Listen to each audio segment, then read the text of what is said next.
Сәлем достар, бүгін сіздермен осындай өте нәзік болып шығатын ванильді кексті дайындайтын боламыз. Жасалу жолы өте оңай.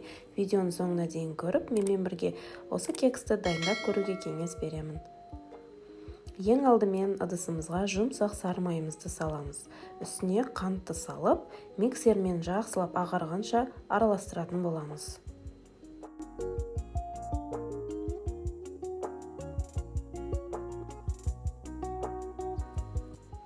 Үстіне 3 жұмыртқамызды салып, тағы да миксермен араластырамыз.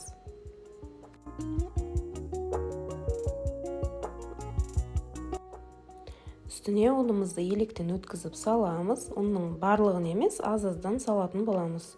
Оған қопсытқышты, ванильді қантты салып, тағы да миксермен араластырамыз.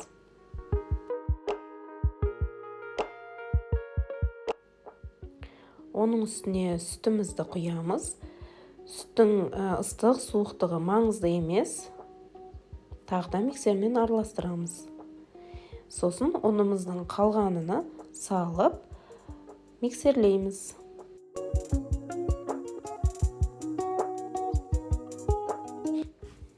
Бізде қою осындай масса дайын болады. Міне осындай қоюлықта болады.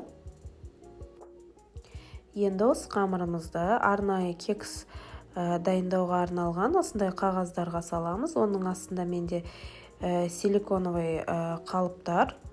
Сіздер кез келген кекс жасайтын сондай ыдыстарға салып пісірсеңіздер болады.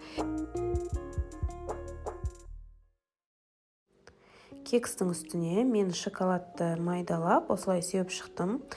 Жаңғақ, мейіз сепсеңіздер де болады. Өте дәмді болып шығады. Кексімізді 180 градус қызып тұрған пеште 15-20 минуттай пісіріп аламыз. Міне біздің кекстеріміз дайын болды. Өте жұмсақ, нәзік болып шығады. Балалар сүйіп жейді.